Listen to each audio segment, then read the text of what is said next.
Evangelho de Lucas, capítulo 13, a partir do verso de número 10, é o texto da nossa reflexão nessa noite. Diz assim o texto: Ora, ensinava Jesus no sábado numa das sinagogas, e veio ali uma mulher possessa de um espírito de enfermidade. Havia já 18 anos, andava ela encurvada, sem de modo algum poder endireitar-se. Vendo a Jesus, chamou-a e disse-lhe: Mulher, estás livre da tua enfermidade. E impondo-lhe as mãos, ela imediatamente se endireitou e dava glória a Deus. O chefe da sinagoga, indignado de ver que Jesus curara no sábado, disse à multidão: 6 dias há em que se deve trabalhar. Vinde, pois, nesses dias para seres curados, e não no sábado. Disse-lhe, porém, o Senhor: Hipócritas, cada um de vós não desprende da manjedoura no sábado o seu boi, o seu jumento, para levá-lo a beber? Por que motivo não se devia livrar deste cativeiro em dia de sábado essa filha de Abraão, a quem Satanás trazia presa havia 18 anos? Tendo ele dito estas palavras, todos os adversários se envergonharam. Entretanto, o povo se alegrava por todos os gloriosos feitos que Jesus realizava. Amém, queridos? Oremos ao Senhor. Te louvamos, Pai, e te agradecemos nessa noite, Senhor, pelo privilégio que temos de poder olhar para tudo que o Senhor tem feito e podermos glorificar o Teu nome por entender que são milagres do Senhor, que são bênçãos do Senhor, que são, ó Deus, as provisões do Senhor sobre a nossa vida. Por isso nós te agradecemos nessa noite, porque o Senhor tem ministrado ao nosso coração, porque o Senhor tem, ó Deus, trazido a cada um de nós aquilo que necessitamos e suprido, ó Deus, aquilo que nos falta. Por isso nessa noite nós recorremos a Ti e nos voltamos para a Tua palavra, suplicando que o Senhor fale conosco, que o Senhor ministre ao nosso coração e nos faça compreender a Tua vontade, Senhor. Ó Deus, fica conosco, firma em nós o Teu querer e dá-nos ousadia para vencermos, para superarmos os obstáculos, para que assim possamos glorificar o Teu nome. Fala conosco e nos ajuda nessa noite, no nome de Jesus e para a glória do Teu nome, Senhor. Amém. E louvado seja o Senhor. Você pode sentar-se.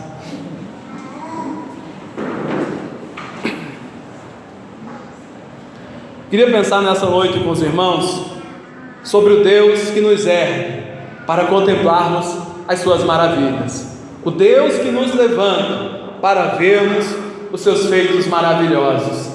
Era costume dos judeus, sempre em dia de sábado, se dirigirem às sinagogas.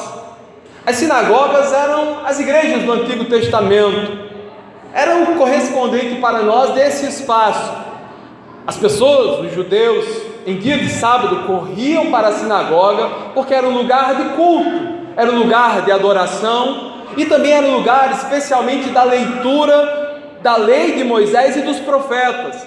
Era um lugar onde se tirava os pergaminhos, se abria os pergaminhos em cima de um púlpito e alguém, especialmente o chefe da sinagoga ou alguém a quem ele designasse, fazia a leitura do texto escolhido. Pois bem, esse ambiente de sinagoga era um ambiente familiar para Jesus. Ele ia frequentemente a esses lugares.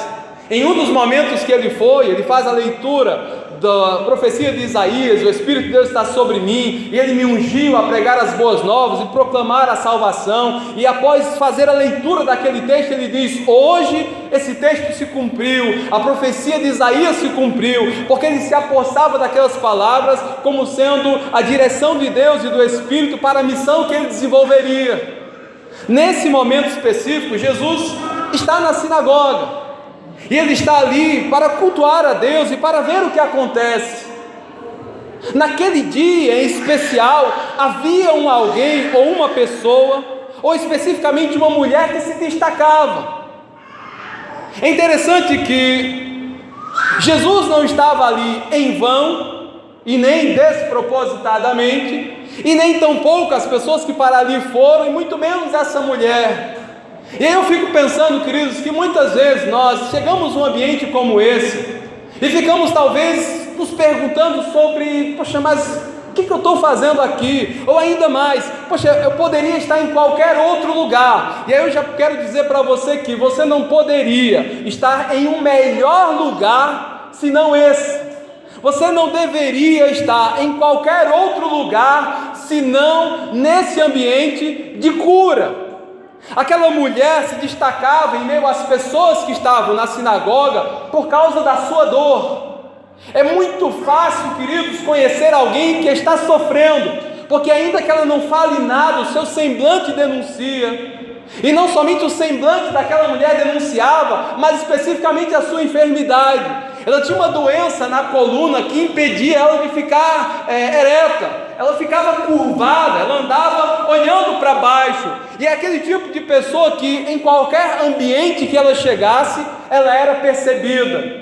E talvez logo as pessoas começassem a comentar: olha aquela mulher, olha a situação dela, olha a expressão de dor dela. E a grande questão é que naquele dia Jesus estava no ambiente da sinagoga, e não despropositadamente, mas porque Cristo na eternidade havia marcado o encontro com aquela mulher, e a partir da enfermidade daquela mulher e da dor que ela sentia, Deus seria glorificado.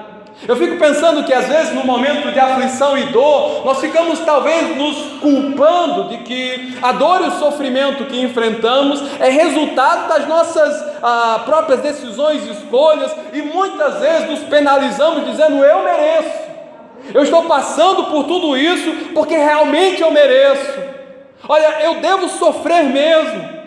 E a grande questão, queridos, é que o Senhor conhece a nossa dor, o nosso sofrimento, as nossas lágrimas, e assim como aquela mulher que trazia no seu coração a sua dor, e aquela dor e a angústia de andar encurvada impedia ela de enxergar e de ver, eu penso que muitos de nós temos dificuldades de olhar para frente, especialmente no ano que se inicia, e olharmos para o decorrer desse ano e vislumbrarmos coisas boas, porque tantas vezes o nosso coração está tomado de dor, de angústias e de aflições que nos levam ao encurvamento, impossibilitando a nossa visão.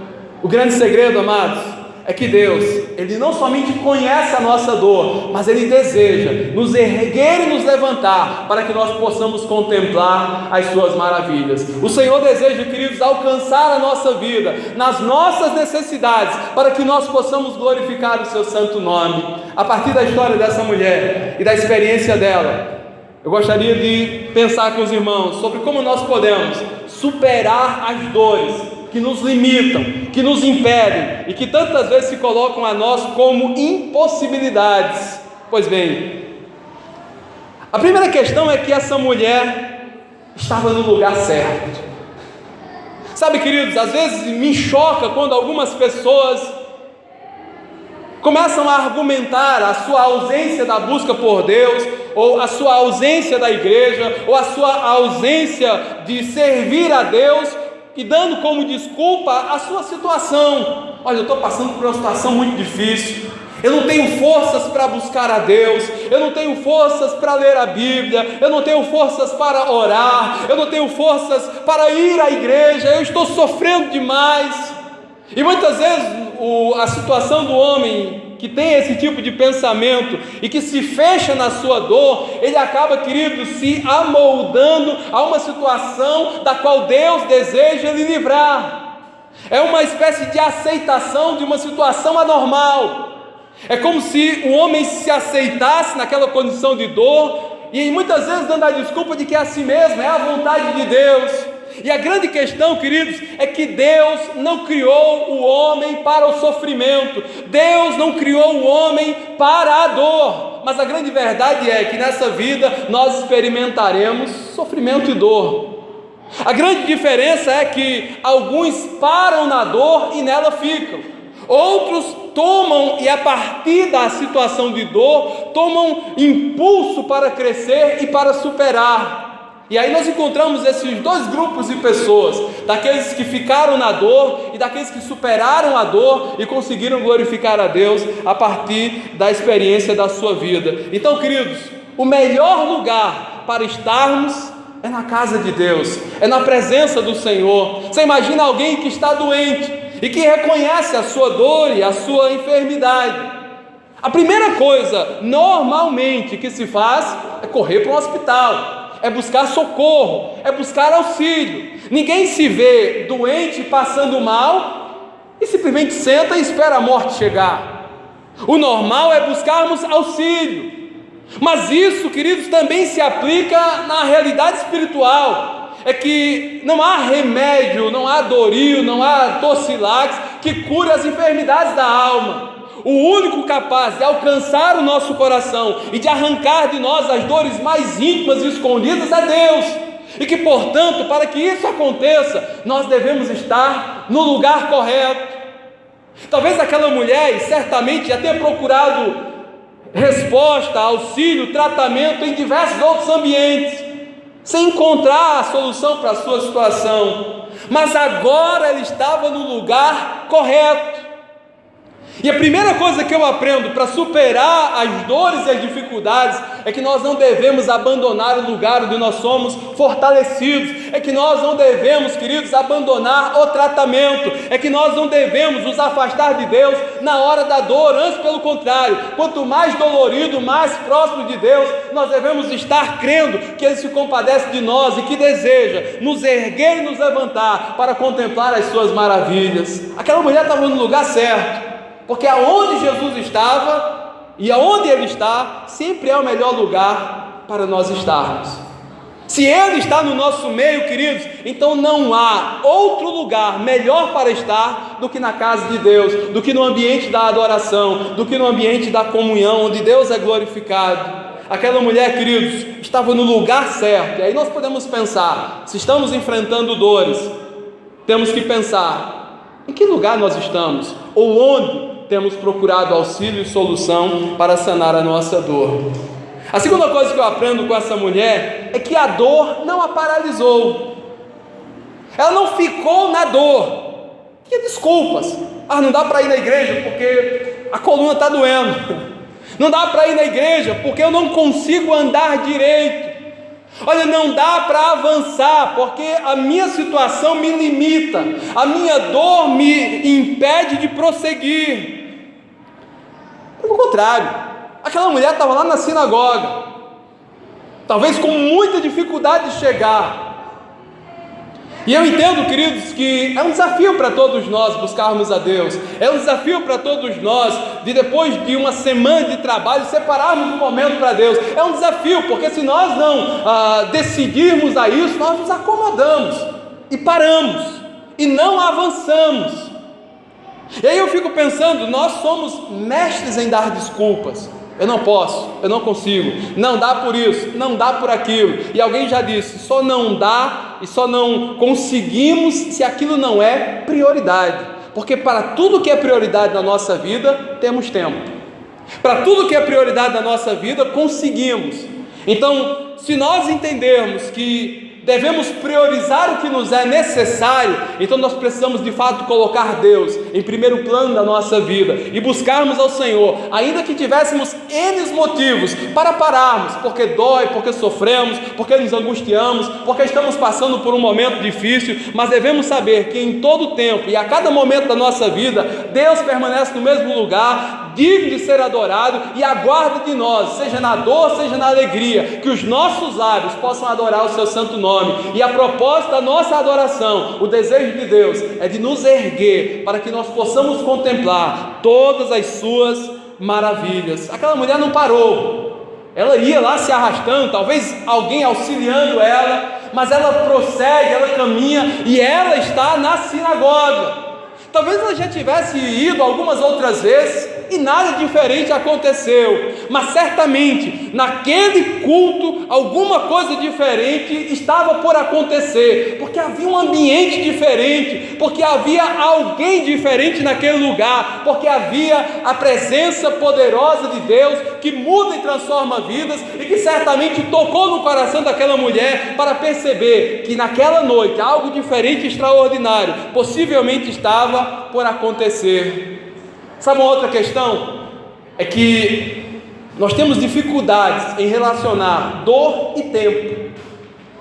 É que quando está doendo, a vontade é que isso passe rapidamente, mas nós bem sabemos que algumas vezes a dor perdura, a dor vai se intensificando, e até podemos pensar que a dor não surge do nada. Essa mulher não estava dormindo normal e no outro dia amanheceu curvada. Alguma coisa aconteceu que dia a dia foi levando ela à situação de encurvamento. E aí nós precisamos então olhar para nós e percebermos quais são as situações que têm nos impulsionado para baixo ou nos limitado, e que têm impedido a nossa caminhada saudável e sadia, e que têm dificultado a nossa visão. Aquela mulher, apesar de estar nessa condição há 18 anos, não se acomodou. Não era uma questão aceitável, ela suportou 18 anos. Mas se alguém perguntar: você está feliz com essa condição? Ela não ia fazer o pensamento positivo: que posição? Eu estou bem, está tudo certinho. Mas dói? Não, dói não, dói não. Ela sabia que aquela condição não era uma condição normal. 18 anos naquela condição, suportava a dor, mas não aceitava. E aqui, queridos, não é questão do determinismo: eu vou determinar que essa dor vai passar, eu vou falar que está tudo bem para que o que não está seja. Essa não é a ideia.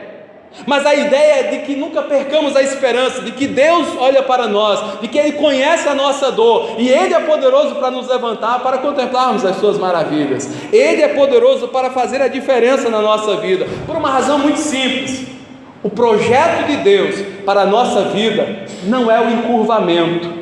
O encurvamento, queridos, é uma situação que foge do normal, que foge do plano de Deus. Se há dor, se há sofrimento, se há traumas, se há angústias, se há ressentimentos, são essas questões e tantas outras que muitas vezes nos levam ao encurvamento, e nós não podemos nos acomodar à dor. Sabe, as pessoas que acostumam com a dor sofrem tanto que já se torna normal o convívio com a dor. Um dia saiu até uma pesquisa aí: 27% da população brasileira sofre com dores nas costas, dor crônica. E daí as pessoas têm que conviver com isso, e a reportagem dava nesse sentido, de que as pessoas usavam remédios anti-inflamatórios, relaxante muscular, não para resolver o problema, porque não resolve, mas para conviver com a dor. E aí eu fico receoso, trazendo para a realidade espiritual, de que nós estejamos usando analgésico espiritual para achar que está normal, que a dor é assim mesmo, que temos que conviver com ela. E a grande questão, queridos, é que não é o projeto de Deus de que nenhum de nós andemos encurvado. O encurvamento fala de rendição, fala de entrega, fala de submissão, e nós não podemos estar entregues e vencidos pelas dores e pelas circunstâncias, mas entendermos que o projeto e o propósito de Deus é de nos levantar dessas condições para que possamos ver as suas maravilhas e glorificarmos o seu nome. A escolha é nossa, de aceitar aquilo como normal, ou de lutarmos, de perseverarmos e de buscarmos a Deus, crendo que Ele pode fazer um milagre na nossa vida. Aquela mulher estava numa condição de encurvamento, não se acomodou. O projeto de Deus para a vida dela não era aquele, e o seu encurvamento tinha um sinal.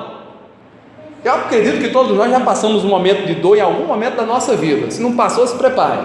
Mas normalmente quando nós estamos num momento de dor, por exemplo, eu de vez em quando dá aquela gastrite nervosa, e se você já até você sabe, você está bonzinho, daqui a pouco parece que solta um ácido no seu estômago e dá aquela dor insuportável, e o impulso é de nos recolhermos, e nos agacharmos, e deitar e ficar encolhido para ver se a dor ameniza. A doença que essa mulher sentia trazia isso. A sua dor lhe levava ao encurvamento em busca de alívio, porque quando ela abaixava, aliviava a dor. Então nós podemos entender que o fato dela se encurvar sinalizava a sua busca por alívio. Só que ela bem constatou que aquela sua atitude, embora momentaneamente, por instantes, trouxesse algum alívio, não resolvia o problema. E aí algumas vezes nós ficamos tentando tratar a ferida superficialmente, e às vezes aquela ferida aparentemente está tratada, mas dentro está doendo, está inflamado, está infeccionado. Então é preciso um tratamento mais profundo. Às vezes nós ignoramos as situações que não foram resolvidas e damos a ideia e nos enganamos a nós mesmos de que não, está tudo resolvido. Passamos por cima, sem dar um ponto final e uma definição nas situações, e achamos que está resolvido. Não está, precisa se resolver, precisa se tratar, precisa se buscar o tratamento. Para aquela mulher, aparentemente, a sua situação, a sua dor era irreversível. Depois de 18 anos, uma condição de encurvamento, quem poderia erguer aquela mulher? E muitas vezes esse é o pensamento que sobe a nosso coração. Poxa, aquela situação já faz tanto tempo, não se resolve mais. Aquela circunstância já faz tanto tempo, esquece, deixa para lá, não vou mexer nisso. E sabe, queridos, a obra que Deus faz em nós, ela é completa. Deus, Ele transforma a nossa vida, o nosso coração, Ele sara as nossas dores por completo. Deus não faz uma obra pela metade, nem passa por cima ou faz vistas grossas as coisas que precisam ser tratadas. Então, se nós nos entregamos a Deus e buscamos a Ele, temos que estar à disposição de passarmos pelo tratamento, que muitas vezes é doloroso, mas é necessário para que nós possamos nos erguer. Aquela mulher precisava não somente de alívio, ela precisava de cura e de restauração. Muitas vezes nós buscamos o alívio tantas vezes é momentâneo. O que Deus deseja fazer em nós e através de nós é trazer cura e restauração, de maneira que as situações que tantas vezes pesaram ao nosso coração já não nos aflijam mais, já esteja superado. Entende? Não é que você vai voltar 10 anos atrás e talvez resolver alguma questão, mas se essa situação lá de trás ainda afeta o seu coração, ainda traz dor e pesar, é porque não foi superado. E aí só Deus, queridos, para nos capacitar a superarmos essas questões, a nos levantarmos para que possamos contemplar as suas maravilhas. A grande questão para aquela mulher e para a nossa vida é que nenhum de nós estamos distantes dos olhos de Deus. Ele conhece a nossa vida, Ele olha para nós. A Bíblia não fala quantas pessoas, mas certamente havia um bom grupo de pessoas naquela reunião da sinagoga, e Jesus olhou especialmente para aquela mulher, porque Ele conhecia a sua dor, Ele sabia da sua aflição, e o texto diz que Jesus, vendo aquela mulher, Ele a chamou. Irmãos, quem já esteve numa fila de um médico para ser atendido, sabe qual é a sensação de, depois de uma longa espera, chamar lá a sua senha? Dá aquele alívio, não curou nada ainda, mas já dá aquele alívio, porque você já está na mão de alguém que é especialista. Aquela mulher, quando ouve Jesus chamando-a, e eu penso que ela ouviu e não conseguiu ver nitidamente, porque andava olhando para baixo, mas o seu coração já palpita diferente, as suas expectativas já começam a mudar, e talvez a ânsia sobre o que Jesus queria. Mas Jesus havia obviamente tratado sobre questões da lei, e era costume a leitura dos livros ali naquele ambiente, e agora Jesus faz o apelo e chama aquela mulher. Olha, mulher, vem cá. E aquela mulher, penso eu, com muita dificuldade, se aproxima de onde Jesus estava, e Jesus, sem nenhum questionamento prévio, porque Ele conhecia, Ele já tinha o diagnóstico da vida daquela mulher, Jesus chamou ela e disse: mulher, você está livre da sua enfermidade. Sabe, queridos, 18 anos que aquela mulher esperava ouvir essas palavras, 18 anos que ela procurava um tratamento, uma cura, sem alcançar, mas agora no lugar certo, sem paralisar-se apesar da dor, sem se acomodar, entendendo que Esse não era o projeto de Deus, e buscando alívio para suas dores, aquela mulher ouve Jesus dizer: mulher, você está livre do seu mal. Sabe, queridos, Jesus impôs a mão sobre aquela mulher, e a Bíblia diz que imediatamente ela se endireitou. 18 anos buscando em lugares, em tratamentos, em remédios, em médicos, sem alcançar êxito algum. Num instante, num momento, numa palavra, aquela mulher tem a sua vida completamente restaurada. O Senhor a ergue e ela pode contemplar as maravilhas do Senhor, e o texto diz que ela se endireitou e dava glória a Deus. Sabe o que eu entendo, queridos? É que enquanto nós não buscarmos a Deus de todo o nosso coração, nós continuaremos sendo encurvados pelas circunstâncias e andando cabisbaixos, entristecidos e angustiados pelas coisas que estão postas. O que nós precisamos é recorrer e buscar a Deus, porque Ele tem a solução para a nossa vida e o resgate das nossas aflições. Aquela mulher se endireitou, querido. Você consegue imaginar, depois de 18 anos, olhando para o chão, aquela mulher agora consegue erguer os seus olhos, e a primeira pessoa que ela vê é Jesus na sua frente. E ela começa a glorificar a Deus, porque ela entende que aquele não é um feito humano, porque o homem já lhe havia frustrado e decepcionado, mas agora ela glorifica a Deus, porque ela entende e crê que aquele ato da sua vida, de restauração e libertação, é um ato soberano de Deus e gracioso do Senhor. Deus, queridos, ergueu aquela mulher, e ela pôde contemplar a sua maravilha e glorificar o seu nome, porque reconhece que essa foi uma ação direta do Senhor em sua vida. Eu entendo que assim o Senhor deseja fazer em cada um de nós, nos erguer para que nós possamos ampliar a nossa visão. Sabe, alguém um dia fez uma comparação entre visões, a visão de uma galinha e a visão de uma águia. A galinha só tem a visão do chão, catando lá as migalhas para encher o papo.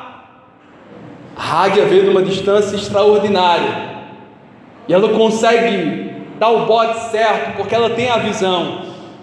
Eu penso que nós não podemos limitar a nossa visão como a visão de uma galinha, mas temos que ter uma visão de águia. Temos que vislumbrar coisas excelentes de Deus, e não estarmos meramente cultivando as nossas dores, mas recorrermos ao Senhor, que assim como aquela mulher também deseja nos libertar, e nos erguer e nos levantar, para contemplarmos as suas maravilhas. E imediatamente aquela mulher se endireitou e dava glória a Deus. E sabe, queridos, quando Deus opera na nossa vida e no nosso meio, isso repercute na vida de outras pessoas. Começa um diálogo de discussão acerca da cura no sábado, porque os judeus priorizavam mais o sábado do que a Deus. Então Jesus repreende e mostra a hipocrisia daqueles que queriam censurar a cura que havia acontecido. E Jesus diz: olha, por que motivo, já que vocês cuidam dos bois e dos jumentos no sábado, por que motivo eu não deveria libertar do cativeiro essa mulher, que também é filha de Abraão, e que o diabo trazia há 18 anos como escravizada, como presa? Os homens ficaram envergonhados, mas o texto diz: entretanto, o povo se alegrava por todos os gloriosos feitos que Jesus realizava. Sabe, queridos, eu creio que o Senhor deseja realizar feitos gloriosos na nossa vida e no nosso meio. E talvez o primeiro deles seja nos erguer para contemplarmos as suas maravilhas, seja perceber o Deus a quem nós servimos, seja conhecer aquele que nos ama e que não nos criou para andarmos encurvados, antes pelo contrário, para podermos contemplar as suas maravilhas e glorificarmos o seu nome. Amém, queridos? Amém. Deus é bom. Vamos ficar de pé?